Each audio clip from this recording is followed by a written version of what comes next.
교독문 27번 시편 51편을 교독하시겠습니다.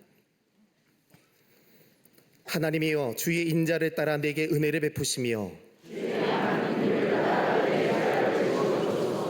나의 죄악을 말갛게 씻으시며 나의 죄를 깨끗이 제하소서.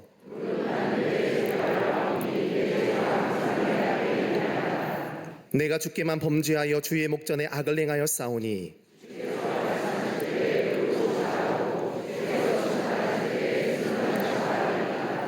내가 죄악 중에서 출생하였으며 우슬초로 나를 정결하게 하소서. 내가 정하리이다. 하나님이여, 내 속에 정한 마음을 창조하시고 아멘.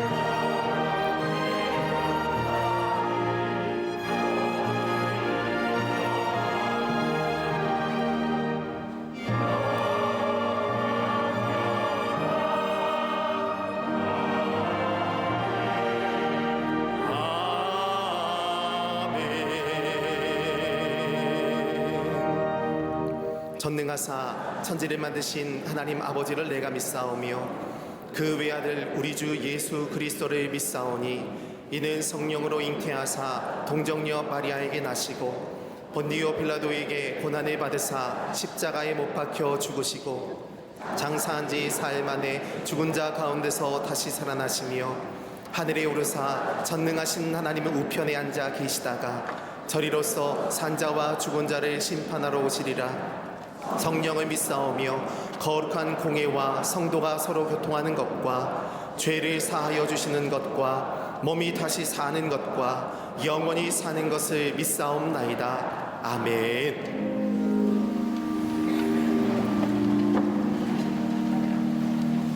생명과 소망의 빛이 되시는 주님, 십자가 사랑의 참된 은혜와 사랑으로 어두운 세상의 광명을 비추게 하시고 풍성한 은혜의 기쁨을 얻게 하시니 감사합니다.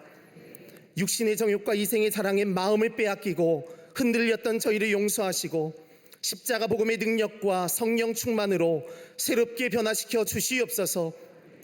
미움이 가득한 세상에서 일그러진 저희의 마음을 감싸주시고 악으로 선을 이기지 못하게 하시며 무자비함으로 인자를 억압하지 못하게 하여 주시옵소서.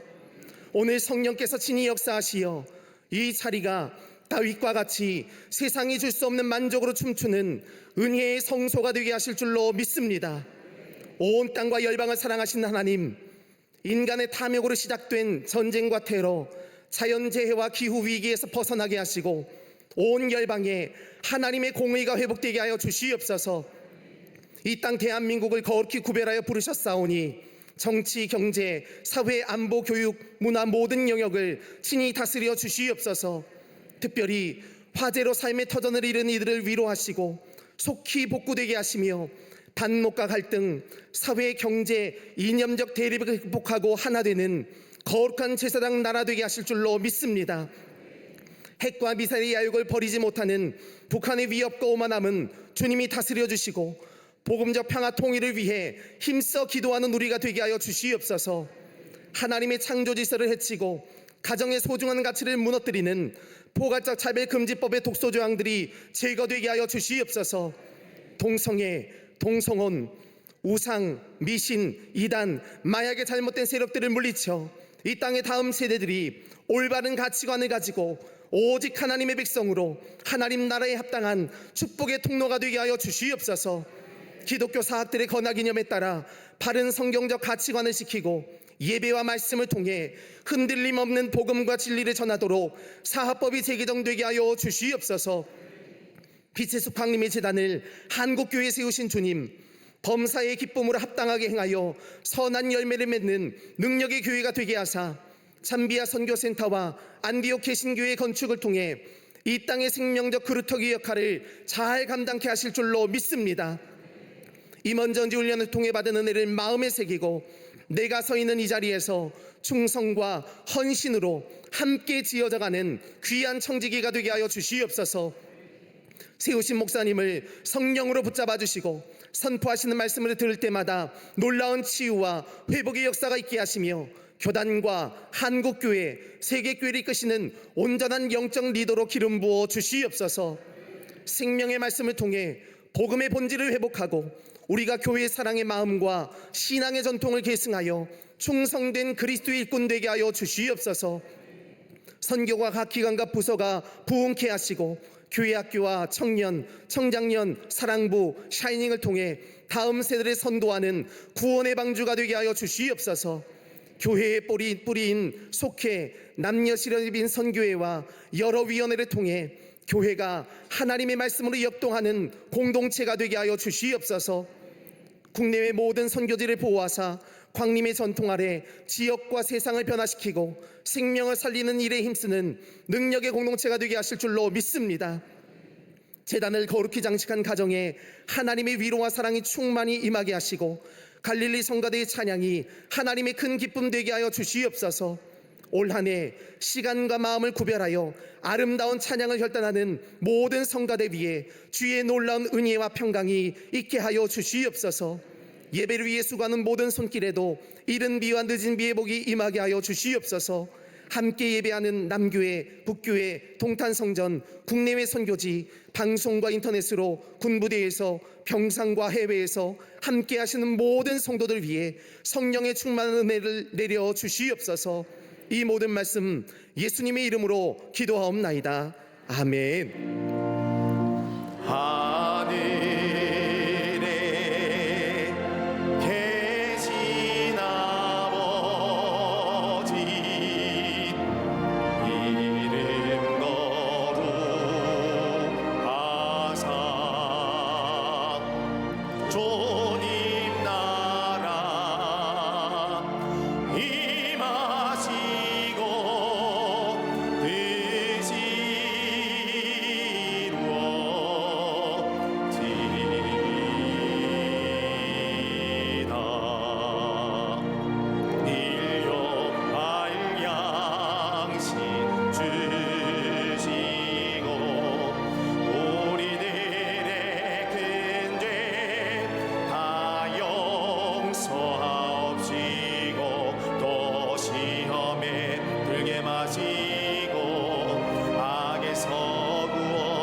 오늘 성경 말씀은 창세기 39장 1절로 6절 말씀입니다. 요셉이 이끌려 애굽에 내려가매 바로의 신하 친위대장 애굽 사람 보디발이 그를 그리로 데려간 이스마엘 사람의 손에서 요셉을 산이라. 여호와께서 요셉과 함께 하심으로 그가 형통한 자가 되어 그의 주인 애굽 사람의 집에 있으니 그의 주인이 여호와께서 그와 함께 하심을 보며 또 여호와께서 그의 범사에 형통하게 하심을 보았더라. 요셉이 그의 주인에게 은혜를 입어 섬김에 그가 요셉을 가정 총무로 삼고 자기의 소유를 다 그의 손에 위탁하니 그가 요셉에게 자기의 집과 그의 모든 소유물을 주관하게 한 때부터 여호와께서 요셉을 위하여 그 애굽 사람의 집에 복을 내리심으로 여호와의 복이 그의 집과 밭에 있는 모든 소유에 미친지라. 주인이 그의 소유를 다 요셉의 손에 위탁하고 자기가 먹는 음식 외에는 간섭하지 아니하였더라. 요셉은 용모가 빼어나고 아름다웠더라. 아멘.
갈릴리 성가대와 오케스트라의 귀한 찬양에 감사합니다.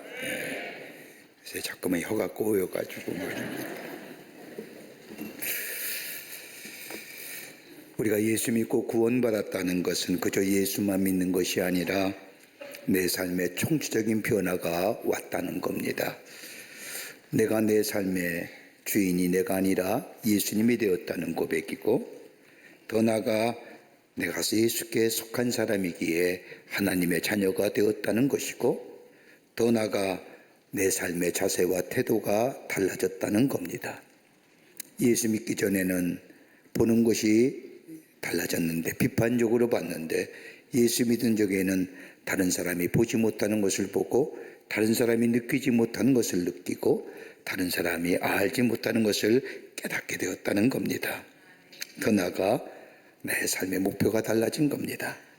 예수 믿기 전은 나가 내 삶의 잘됨이 내 삶의 목표였다고 한다면, 이제는 하나님의 뜻을 이루어 나가는 것이요, 나를 향한 하나님의 뜻이 무엇인가 그것을 알고 내 삶 속에 이루어가기를 힘쓰며 살아가는 삶, 그러기에 내 삶 속에 총체적인 변화가 이루어졌음이 바로 예수 믿는다 할 것입니다. 유명한 오스트리아 심리학자이며 정신과 의사였던 의사인 빅터 프랭클이라는 사람은 저 아우슈비츠 수용소에서 극적으로 살아난 사람입니다. 이 사람이 살아나와서 공부하여 심리학자며 정신과 의사가 되었는데, 그가 이야기하기를 인간에게는 세 가지의 중심적인 가치가 있다는 겁니다. 하나는 뭐냐? 경험적 가치입니다. 누가 어떤 경험을 하였든지 그 경험은 버릴 것이 하나도 없다는 겁니다. 자기가 만나는 시간마다 경험되어지는 것, 그거 소중히 여겨야 한다는 겁니다. 왜냐하면 그것은 가치가 있기 때문이라는 겁니다. 여러분 한번 생각해 보십시오. 우리가 살아온 삶의 시간들을 뒤돌아보면 얼마나 많은 것들을 경험했습니까? 그 경험의 가치가 얼마나 소중한지요. 그래서 흔히들 사람들과 만나서 무슨 이야기라든지 새로운 것들을 이야기하면 묻는 말이 있죠. 해봤어? 안 해봤으면 얘기를 하지 마, 이렇게 얘기하잖아요. 경험의 가치가 소중합니다. 두 번째가 있다고 한다면 창조적 가치입니다. 어떤 경우에 있더라도 인간은 새로운 일을 창조할 능력이 있다는 겁니다. 내 지식이, 내 경험이, 내 것이 내 삶 속에 새로운 창조의 능력을 제공해 주는 것이 아니라 하나님이 우리에게 창조의 능력을 허락해 주셨다는 겁니다. 하나님의 특별한 은총이지요.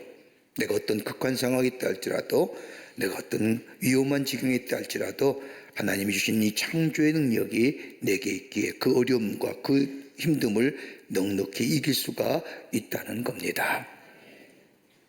세 번째가 있다고 한다면 태도적 가치입니다. 태도적 가치입니다. 누군가 죽을 위험에 처했다 할지라도 그 위험 앞에서 어떠한 태도를 가져야 하는가?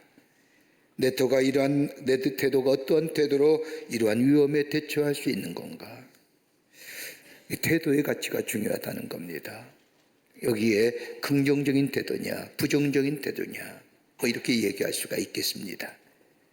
그러면서 피터 프랭클은 얘기하기를 경험적인 가치도 중요하고 창조적인 가치도 중요하지만 우리의 인생의 여정에 있어서 가장 중요한 가치는 태도의 가치라는 겁니다. 내가 어떤 태도로 지금의 삶 속에 임하고 있느냐.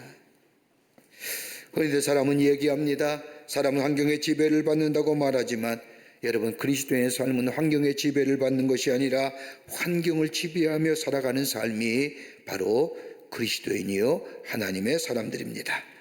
아무리 어려운 환경이 있다 하더라도 그 환경 탓하지 않습니다. 오히려 자신에게 준 이 삶, 이 환경을 최선의 기회로 삼고 살아가는 삶이 그리스도인의 삶이라 할 것입니다. 원망하지 않습니다.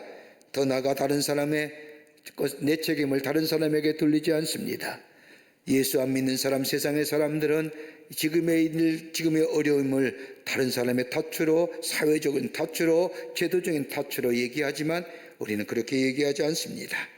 내게 주어진 이 현실이란 환경이 하나님에게 내게 허락한 것인 것이요, 여기에는 하나님의 뜻이겠고 하나님의 섭리가 있음을 믿고 목표를 향하여 내 삶의 걸음을 힘차게 걸어가는 삶, 그러기에 그리스도인의 삶은 주도적인 삶이라 이야기할 것입니다. 오늘 본문의 말씀을 보십시오. 오늘 본문의 말씀 우리가 잘 알고 있는 한 사람을 우리에게 소개하는데 그 이름은 요셉이란 이름입니다. 요셉은 17살 나이로 노예로 팔려갑니다. 그것도 사랑하는 형들에 의해서 팔려집니다. 자신이 이해할 수 없는 언어와 생소한 문화 속에 내던지게 되줍니다. 그것도 자유인의 신부가 아니라 노예의 신분으로 말입니다. 여러분, 야곱에게 있어서 요셉은 어떤 아들입니까? 라헬이 기다린 끝에 얻어진 아들이 이 요셉입니다. 그러기에 라헬의 기쁨이자 나이 든 아버지 야곱의 맹목적 사랑의 대상이었던 자가 요셉입니다. 이랬던 요셉이 하루아침에 자유인에서 노예인, 저 사랑받는 이에서 저 손가락질 받고 미움받는 이 생소한 문화로 떨어지는 전혀 다른 자리에 서게 됩니다. 성경의 말씀을 보면 애굽의 노예로 팔려간 요셉이 어떠한 경로로 애굽의 시대장인 보디발의 지대에 들어왔는지는 알 수가 없습니다만은 오늘 본문의 말씀을 보면 요셉은 참으로 혹독하고 처참한 환경의 삶 속에 살아갑니다. 수치로움도 있습니다. 부끄러움도 있습니다. 말로 다 할 수 없는 시련과 고통의 어려운 환경 속에 있습니다. 그럼에도 불구하고 하나님은 이 요셉을 새로운 미래의 주인공으로 만들 뿐만 아니라 하나님의 역사의 구속사의 중심의 인물로 하나님이 세우신 것을 보게 됩니다. 우리는 분명히 믿습니다. 우리가 믿는 하나님은 악을 손으로 바꾸시는 하나님이실 뿐만 아니라 우리의 선한 목자가 되어주셔서 선한 길로 안전한 길로 인도해 주실 뿐만 아니라 우리의 삶 속에 풍성한 열매를 맺게 하시는 하나님,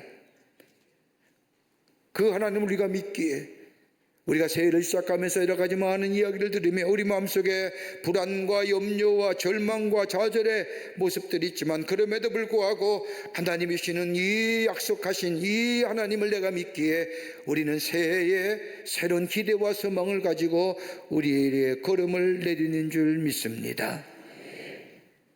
하나님의 약속하심이 우리 가운데 이루어지기 위해서는 정령이 우리의 삶의 환경이 어렵고 힘들다 할지라도 이걸 넘어설 수 있는 믿음의 보화가 우리 가운데 있느냐는 겁니다. 그 믿음의 보화가 무엇인지 오늘 본문의 말씀을 통해서 함께 말씀을 나누며 이 믿음의 보화를 가지고 우리 새로운 미래를 향하여 하나님의 약속의 성취를 이루어 나가는 여러분과 저와 되시기를 먼저 주의 이름으로 축원합니다. 첫째는 다름이 아니라 우리 안에 부끄러움과 수치를 제거하라는 겁니다. 과거의 실수와 부끄러움을 개의치 말라는 겁니다. 다른 말로 말하면 과거에 얽매이지 말라는 겁니다. 오늘 본문의 말씀을 보십시오. 창세기 30장 전에 나오는 말씀을 가만히 읽어보면 요셉은 비록 노예였습니다마는 과거에 얽매이지 않았습니다. 과거에 노예가 되지 않았다는 겁니다. 지금 자신의 모습을 보면 지난 날들의 일을 생각하면 과거에 형들이 했던 일에 대하여 분노와 원한과 미움의 감정이 있을 터인데 그는 그러하지 않았습니다. 나중에 창세기 45장의 말씀을 보면 이 요셉의 형들을 만났을 때 뭐라고 고백합니까? 우리 하나님께서 계획이 있어서 나를 먼저 이곳에 보내셨습니다라고 고백합니다.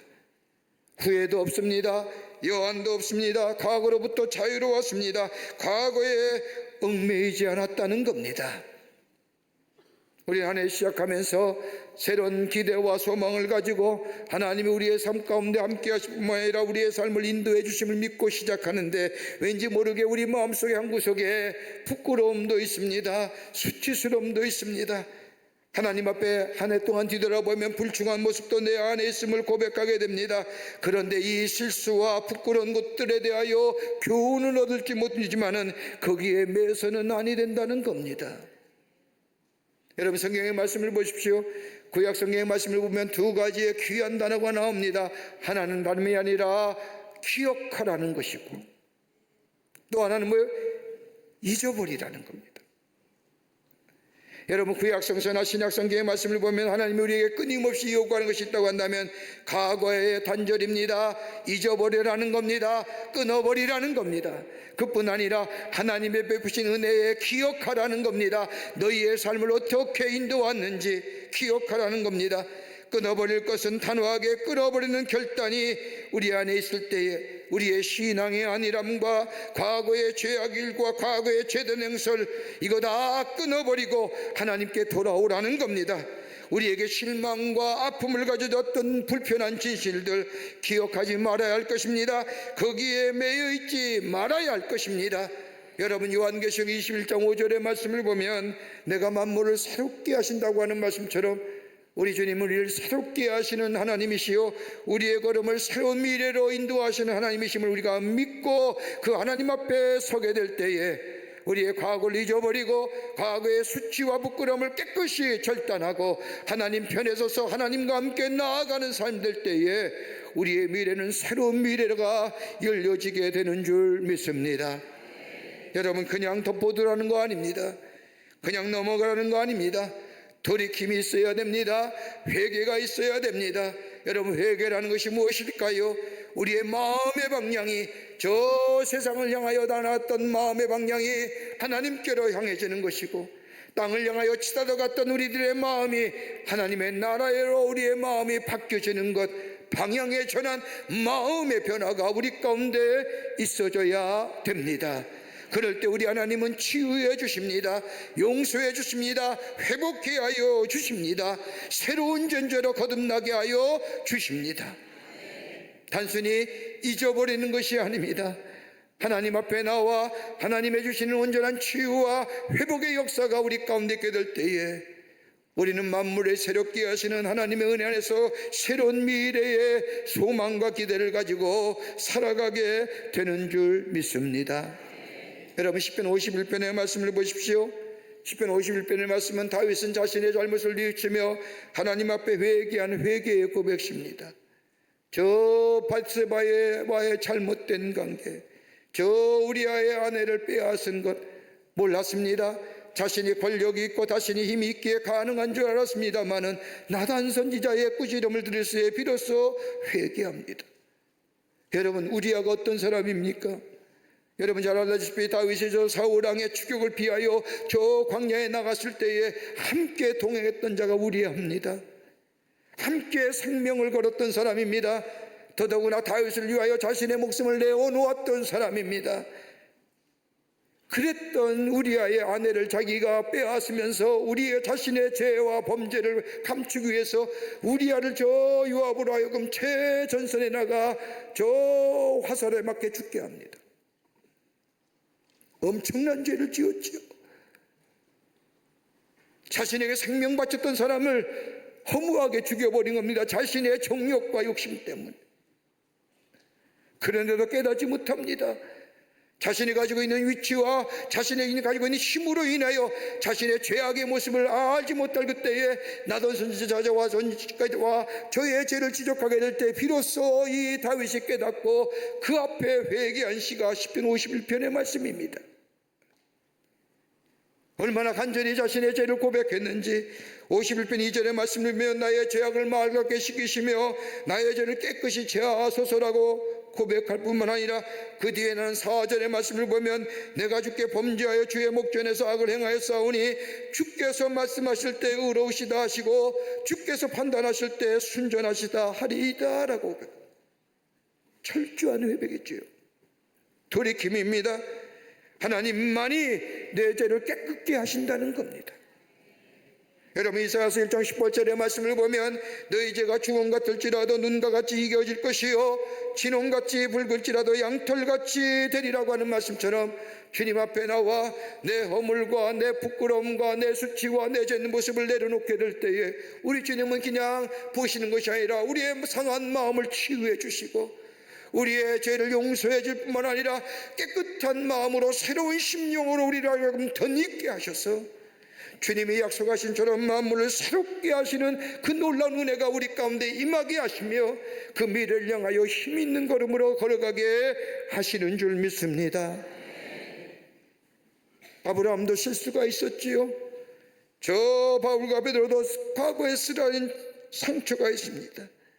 그러나 하나님은 저들의 과거의 실수와 부끄러움과 상처를 마다하지 아니하시고 기억하지 아니하시고 그를 온전케 하시고 그를 치유하시고 회복시키시어 하나님 나라의 역사에 귀하게 쓰임받는 하나님의 사람으로 세워주신 것을 보게 됩니다. 이것이 뭐요? 믿음의 보화를 가진 자의 모습입니다. 우리 주님은 치유하시는 하나님이요, 용서하시는 하나님이요, 회복케 하시는 하나님이요, 새로운 미래를 열어가시는 하나님이요, 그 하나님 앞에 과거의 실수와 부끄러움과 죄된 모습이 고백될 때에 우리 주님은 새롭게 하시고 그의 영혼을 깨끗게 하시고 그리고 우리에게 새로운 미래를 열어주시는 줄 믿습니다. 이 믿음의 보화가 우리 가운데 있습니다.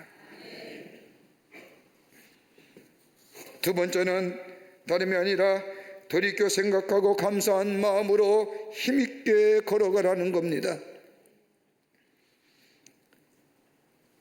돌이켜 생각하고 감사한 마음을 가지라는 겁니다. 오늘 본문의 말씀에 나타난 요셉의 모습을 보십시오. 4절의 말씀에 요셉에 관하여 이렇게 설명합니다. 그 주인에게 은혜를 입어 섬김에 라고 말합니다. 보디발의 가정의 총무가 된 겁니다. 그리고 성경 말씀을 보면 보디발은 자신이 먹는 것 외에 모든 소유의 관리를 이 요셉의 손에 위임합니다. 여러분, 가능한 얘기일까요? 애굽의 시위대장입니다. 저 요셉은 유대에서 건너온 누가 누군지도 모르는 노예입니다. 그에게 자신의 모든 지배하는 일들을 맡긴다. 여러분, 이거 웬만큼은 쉽지 않은 일 겁니다. 근데 맡기잖아요. 은혜를 입었다고 얘기합니다. 그냥 되었을까요? 주인에게 은혜를 입었다는 것은 다른 말로 말하면 자신의 자리에서 최선의 삶을 경주했다는 겁니다. 내가 처해진 삶의 모습에 대하여 불평과 원망하는 것이 아니라 내가 지금 삶의 결과에 대하여 지금 여기까지 온 것에 대하여 하나님 감사합니다라고 감사하며 그 삶의 자리에서 최선을 다하여 섬겼다는 겁니다. 여러분, 지금의 시대처럼 예수 믿기가 힘든 시대가 어디 있을까요? 이렇게 얘기하면 목사님은 예전에도 그랬습니다. 옛날에도 저 15세기에도 저 초대교회도 예수 믿기가 쉽지 않았습니다. 마찬가지입니다. 그때는 그분들이 예수 믿기가 쉽지 않았지만 오늘 이 시대를 사는 우리들도 또한 똑같이 예수 믿기 어려운 시대에 삽니다. 왜 그래요? 사람들이 절대성을 인정하지 않잖아요. 예수가 우리의 구원의 주요, 저 말씀의 절대성, 계시된 말씀, 선포된 말씀, 쓰여진 말씀에 대하여 아니다라고 얘기하잖아요. 그건 신화라고 얘기하면서 말이에요. 절대성의 부정입니다. 그뿐일까요? 얼마나 세속적인 것이 우리에게 들어옵니까? 하나님보다는 돈이 앞서지 않습니까? 물질이 세상의 모든 것을 장악하지 않습니까? 하나님의 말씀이라든지 하나님의 윤리라든지 하나님 나라의 법도라든지 이거는 우리와 상관없이 살지 않습니까?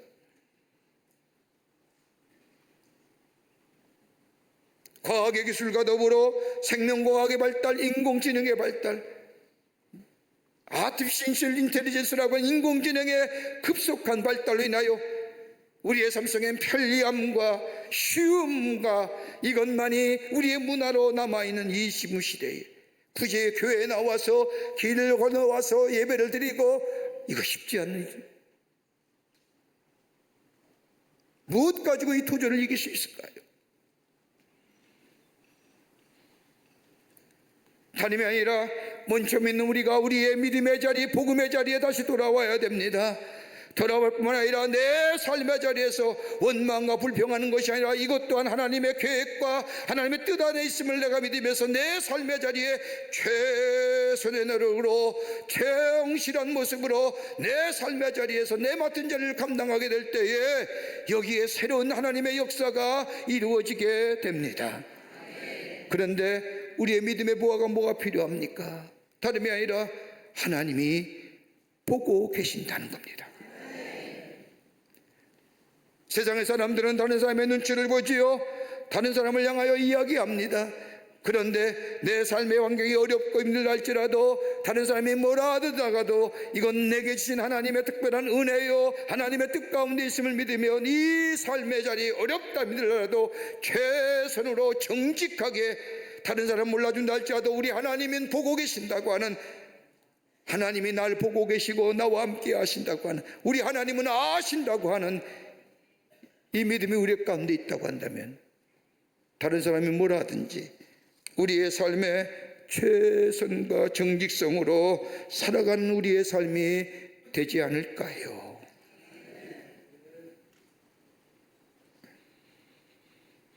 여러분, 우리가 느끼고 있는 감정은 긍정도 아니고 부정도 아닙니다.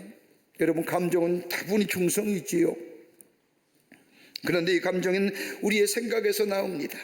내 생각 속에 원망과 불평의 생각이 가득하면 그 감정은 불평과 원망의 감정이 쏟아져 나오고요, 우리의 생각이 비록 내가 처해진 환경이 어렵다 할지라도 우리 하나님이 보고 계셔, 우리 하나님이 나를 아셔, 이 믿음의 보화가 내 안에 있다고 한다면 내 삶의 환경이 아무리 없더라도 내 마음은, 감정은 기쁘고 감사가 있고, 내 감정은 감격이 있고, 그러기에 내 삶의 태도는 적극적이고 긍정적이가 되며, 다른 사람은 몰라준다 할지라도 우리 하나님은 아신다고 하는 이 믿음의 고백이 내 안에 기될 때에 내 삶은 다시금 새로운 생명의 역사를 덧입어 새로운 미래를 향하여 나아가는 복된 자가 될 줄 믿습니다. 요셉 보세요. 노예입니다. 노예에게 도덕성이 있을까요? 필요 없는 겁니다. 여러분, 노예라는 존재가, 여러분 가만히 보십시오. 그에게 무슨 책임성이 있습니까? 의미 없는 겁니다. 그저 주인이 가라 하면 가고 오라 하면 오는 존재입니다. 그럼에도 불구하고 요셉은 하나님 앞에서, 다른 사람 뭐라 한다 할지라도 하나님 앞에서 자신의 도덕성이요, 자신의 책임성이요, 그것 가지고 성실과 최선의 노력으로 강조하는, 다름 아닌 그의 마음속에 하나님이 보고 계시고 하나님이 아신다고 하는 이 믿음의 보화가 그 아이가 있었기에 처해진 환경에 대하여 원망하고 불평하는 것이 아니라 감사함으로 그 일에 최선을 경주하게 될 때에 하나님 그에게 하나님의 미래를, 새로운 미래를 열어주실 뿐만 아니라 그를 통하여 이 땅에 하나님의 구원의 역사를 놓아갔던 것을 보게 됩니다. 2차 세계대전 중에 유명한 독일의 신학자이며 설교가인 헬무트 틸리케가 저 폭격으로 폐허가 된 함부르크 시내를 걸고 있었습니다. 그때 평소에 함께 다니던 교회 다니던 중년의 부인이 이 틸리케를 알아보고 찾아와서 손을 붙잡고 얘기하는 겁니다. 어젯밤에 내 남편이 폭격으로 인하여 죽었습니다. 그의 시신은 찾을 수가 없습니다. 덩그러니 그가 쓰고 다니는 몸자만 남았습니다. 그럼에도 불구하고 나는 지난 주일 남편과 함께 교회가 하나님 앞에 예배 드릴 수 있던 것에 대하여 하나님 앞에 감사하고 있습니다. 가능한 얘기일까요? 남편 죽었고 시신도 찾을 수 없고 모자만 남그렸는데 이 부인의 마음속에는 남편과 함께 지난 주일날 예배 드렸던 그 시간이 너무너무 귀하고 감사하다. 여러분, 감사한 마음에는 우리 안에 세 가지의 요소가 나타난다지요. 하나는 예방이 되고, 또 하나는 해독이 되고, 또 하나는 방부가 된답니다.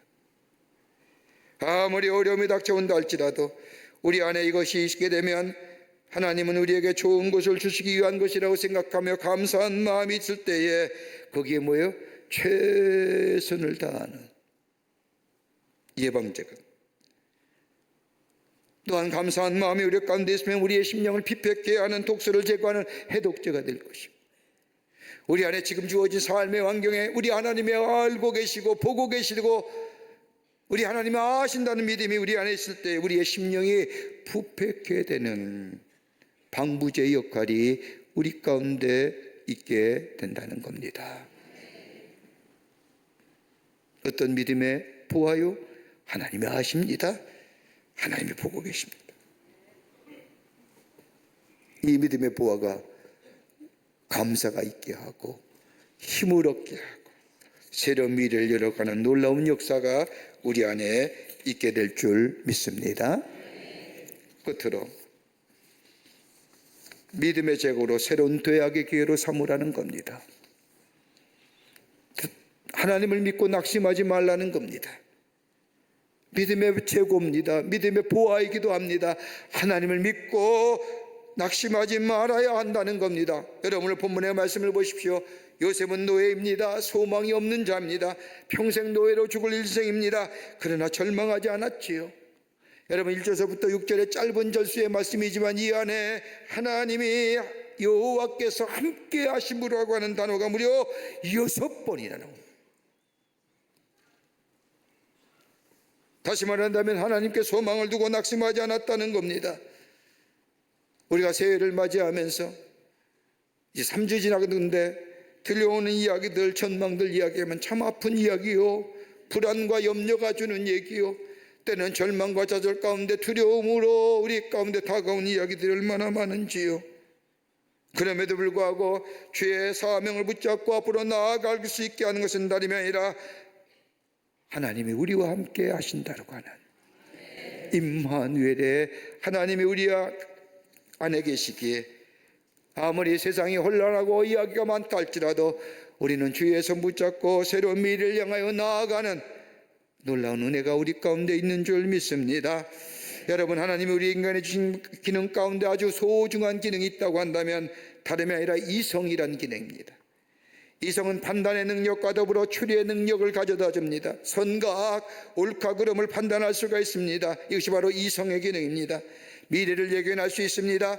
이렇게 되면 저렇게 될 것이고 내일은 어떻게 될 것이고 내년은 어떻게 될 것이다. 다가올 미래에 대하여 생각하고 추리할 능력이 바로 이성을 통하여 우리 가운데 있어지게 됩니다. 그런데 여러분 가만히 보십시오. 우리가 이성이 가지고 있는 추리하고 생각했고 판단했던 일들이 정작 그렇게 되더란가요? 우리의 가정을, 우리의 삶을 올해는 이렇게 될 것이야 내 경험과 내 이성과 내 지식을 가지고 판단하여 계획 세운다 할지라도 그렇게 되더란가요? 여러분 인류의 역사는 인간에 의해서 이루어지는 것이 아니라 우리 하나님이 역사의 주인이시요 우리 하나님이 인간의 역사뿐만 아니라 우리의 삶의 역사도 주관하시고 인도하시는 줄 믿습니다. 그렇다고 한다면 내가 맡은 내가 맡은 자리 하나하나가 이루어 역사가 이루어지는 것처럼 내가 계획하고 내가 준비하고 내가 생각하고 내가 판단하고 한다 할 줄 내 삶의 역사가 정녕 하나님이 기뻐하시는 역사가 될 수 있는 아니지요. 우리의 삶의 정황들, 상황들 여러 가지 우리의 마음속에 두려움을 가져다는 이야기를 할지라도 내가 지금 이 주어진 상황이 하나님이 내게 주신 하나님의 귀한 일이요 또한 이것에 하나님의 뜻이 있음을 믿으며 내 삶의 자리에서 정직하고 진실하게 성실하게 여러분 정직과 성실과 진실이다 뭐요? 믿음이라는 단어에서 나오는 건데 비슷했어요. 이 사명을 감당하는 남이 뭐라 하도 남이 뭐라고 생각해도 우리 주님이 아시는 거예요. 우리 주님이 보고 계시는 거예요. 우리 주님 앞에 나아가게 되면 우리의 마음이 치유되어 우리의 마음이 회복되어 우리의 마음이 온전케 돼요. 그리고 우리 주님이 함께하여 주신다는 거예요.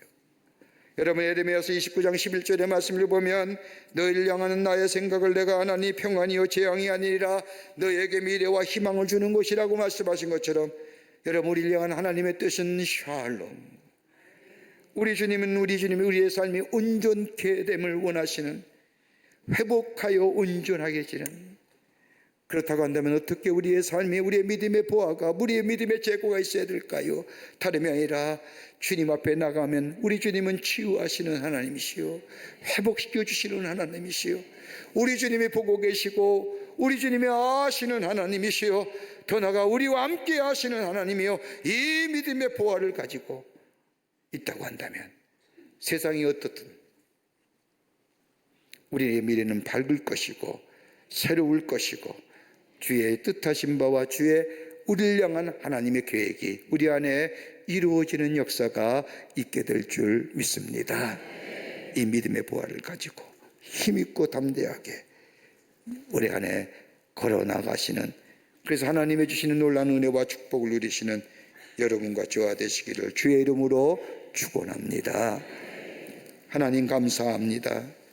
저희들 주께서 사랑해 주셔서 하나님의 자녀 삼으심에 감사합니다.